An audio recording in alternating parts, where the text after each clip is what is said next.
पहली दफ़ा आ रहा जी मैं इत्थे।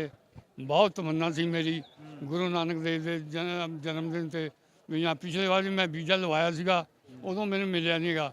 ऐतकी फिर महाराज ने कमेटियां ने मेहर की है, बहुत आके तो मैनू खुशी हुई है। मैनू ये नहीं लग रहा भी असीं पाकिस्तान च बैठे या पंजाब च बैठे, सानू इक्को साल भाईचारा खाना पीना बिल्कुल किसी चीज़ की कमी नहीं। बहुत चंगा वधिया। असीं तो कहना भी दोने धिर आन जान खुला हो जाए, असीं अपने भरावां नूं मिलीए, वो सानू आके मिलन। पंजाब वर्गे ऐसा वैसे इलाका बहुत ही चंगा, बहुत ही वड्डा। इत्थों की कमेटी है, इत्थों के जिहड़े बंदे ने सारे ने सानू प्यार दिता है, हरेक चीज़ है, किसी चीज़ की कमी नहीं हैगी। बहुत चंगा। उम्र तुहाडी किन्नी हो गई आ? मेरी 70 तो उपर उम्र जी अपना। 17 ਸਾਲਾਂ ਬਾਅਦ ਕਿਦਾਂ ਖਿਆਲ ਆਇਆ ਵੀ ਹੁਣ ਆਪਾਂ ਨੂੰ ਪਾਕਿਸਤਾਨ ਜਾਣਾ ਚਾਹੀਦਾ? ਕਿ ਡਰਦੇ ਸੀ? ਨਾ ਤਾਂ ਦਲੇਰ ਸਿੰਘ ਆਪਣਾ है तो डरते सी, थोड़ा जिहा डराउंदे भी सीगे इत्थे जी भी ऐ फलाना। पहले तो सेंटर वाले सानू देंदे नहीं सी वीज़ा, फिर कमेटी वाले ने जोर पाया, साडा गुरु नानक देव जी का जन्मदिन है, सानू जो वीज़ा दो क्यों नहीं देंदे। फिर उन्होंने इत्थे गलबात करके मतलब ये किया, परमात्मा ने किया भी सानू वीज़ा मिलिਆ। ਅੱਛਾ, ਇਹ ਤਾਂ ਫਿਰ ਹੁਣ ਤੁਸੀਂ ਮੰਨਦੇ ਨੇ ਇਸ ਗੱਲ ਨੂੰ ਕਿ ਅਸੀਂ ਕੋਸ਼ਿਸ਼ ਕੀਤੀ ਤਾਂ ਸਾਨੂੰ ਵੀਜ਼ਾ ਮਿਲ ਗਿਆ। ਮਤਲਬ ਜੇ ਆਪਾਂ ਕੋਸ਼ਿਸ਼ ਕਰੀਏ, ਕੋਸ਼ਿਸ਼ ਦਾ ਮਤਲਬ ਸਾਡੀ ਕਮੀ ਹੈ ਕੋਸ਼ਿਸ਼ ਦੀ, ਵੀ ਆਪਾਂ ਕੋਸ਼ਿਸ਼ ਨਹੀਂ ਕਰਦੇ ਹੈਗੇ।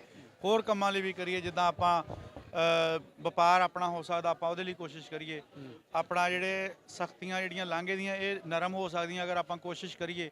ਆਪਾਂ ਕੋਸ਼ਿਸ਼ ਕਿਉਂ ਨਹੀਂ ਕਰਦੇ ਹੈਗੇ? ਆਪਣੇ ਟਾਈਮ ਤੇ ਆ ਕੇ ਕਿਉਂ ਕੋਸ਼ਿਸ਼ ਕਰਦੇ? ਇਹ ਜੀ ਦੇਖੋ ਜੀ, ਇਹਦਾ ਸਾਰਾ ਸੈਂਟਰ ਦੇ ਵਿੱਚ ਹੱਥ ਹੈ ਜੀ। ਉਹ ਜੇ ਚਾਹਣ ਤਾਂ ਸਾਰਾ ਕੁਝ ਹੋ ਸਕਦਾ ਹੈ। ਵਪਾਰ ਚੱਲੇ, ਰੁਜ਼ਗਾਰ ਮਿਲੇ ਗਰੀਬਾਂ ਨੂੰ, ਜਿਹੜੇ ਦਿਹਾੜੀਦਾਰ ਨੇ ਹੋਰ ਨੇ, ਉੱਥੋਂ ਦਾ ਸਮਾਨ ਇੱਥੇ ਆਵੇ, ਇੱਥੋਂ ਦਾ ਸਮਾਨ ਉੱਥੇ ਜਾਵੇ। ਅਸੀਂ ਤਾਂ ਬੜੇ ਖੁਸ਼ ਹਾਂ, ਸਾਨੂੰ ਕੋਈ ਇਤਰਾਜ਼ ਨਹੀਂ ਹੈਗਾ, ਸਮਾਨ ਆਵੇ ਜਾਵੇ। ਬਾਕੀ ਇਹ ਸੈਂਟਰਾਂ ਦੀ ਮਿਹਰਬਾਨੀ ਹੈ ਉਹਨਾਂ ਦੀ, ਕਿਉਂ ਨਹੀਂ ਇਹਦਾ ਵਪਾਰ ਖੋਲ੍ਹਦੇ, ਕਿਉਂ ਨਹੀਂ ਬਾਰਡਰ ਖੋਲ੍ਹਦੇ ਵੀ ਆਪਣਾ ਇੱਕ ਦੂਜੇ ਨਾਲ ਸਮਾਨ ਆਵੇ ਜਾਵੇ ਇੱਥੋਂ। ਇਸ ਕਰਕੇ ਆਪਣਾ ਉਹਨਾਂ ਦੇ ਆਇਆ। ਕਮੀ ਤਾਂ ਫਿਰ ਮੰਗਦੀ ਹੈ ਨਾ। ਉਹ ਕਿੱਦਾਂ ਕਹਿੰਦੇ ਵੀ ਨਿਆਣਾ ਵੀ ਰੋਵੇ ਨਾ ਤਾਂ ਮਾਂ ਦੁੱਧ ਨਹੀਂ ਦਿੰਦੀ ਹੈਗੀ, ਦੁੱਧ ਨਹੀਂ ਪਿਲਾਉਂਦੀ ਹੈਗੀ। ਇਹਦਾ ਮਤਲਬ ਹੈ ਕਿ ਸਾਡੀ ਮੰਗ ਵਿੱਚ ਕਮੀ ਆ। ਅਗਰ ਆਪਾਂ ਮੰਗਾਂਗੇ, ਜ਼ੋਰ ਦੇਵਾਂਗੇ, ਇਕਮੁੱਠ ਹੋ ਗਏ ਤਾਂ ਫਿਰ ਆਪਣੀਆਂ ਹਰ ਮੰਗਾਂ ਜਿਹੜੀਆਂ ਪੂਰੀਆਂ ਹੋ ਸਕਦੀਆਂ। ਅਸੀਂ ਤਾਂ ਕਹਿੰਦੇ ਹਾਂ, ਅਸੀਂ ਤਾਂ ਮੰਗਦੇ ਹਾਂ ਆਪਣਾ, ਮਗਰ ਜਿਹੜਾ ਸੈਂਟਰ ਦਿੱਲੀ ਦੇ ਬੈਠੇ ਨਾ, ਫਿਰ ਉਹਨਾਂ ਦੇ ਨਾਲ ਥੋੜ੍ਹਾ ਜਿਹਾ ਹੋਵੇ। ਉਹ ਜੇ ਚਾਹ ਸਭ ਕੁਝ ਹੋ ਸਕਦਾ ਜੀ, ਕੋਈ ਐਸੀ ਗੱਲ ਨਹੀਂ, ਸਭ ਕੁਝ ਹੋ ਸਕਦਾ। ਹੁਣ ਪਿੱਛੇ ਸਾਨੂੰ ਵੀਜ਼ਾ ਨਹੀਂ ਮਿਲਦਾ ਸੀਗਾ, ਸ਼੍ਰੋਮਣੀ ਕਮੇਟੀ ਨੇ ਜ਼ੋਰ ਪਾਇਆ ਵੀ ਸਾਡੇ ਸਿੱਖ ਉੱਥੇ ਜਾਣੇ ਚਾਹੀਦੇ, ਸਾਡਾ ਗੁਰੂ ਨਾਨਕ ਦੇਵ ਜੀ ਹੈ, ਸਭ ਕੁਝ ਹੈ, ਤਾਂ ਉਹਨਾਂ ਨੇ ਸਾਨੂੰ 100 ਕੁਝ ਵੀਜ਼ਾ ਦਿੱਤਾ ਆਪਣਾ। ਇਸ ਕਰਕੇ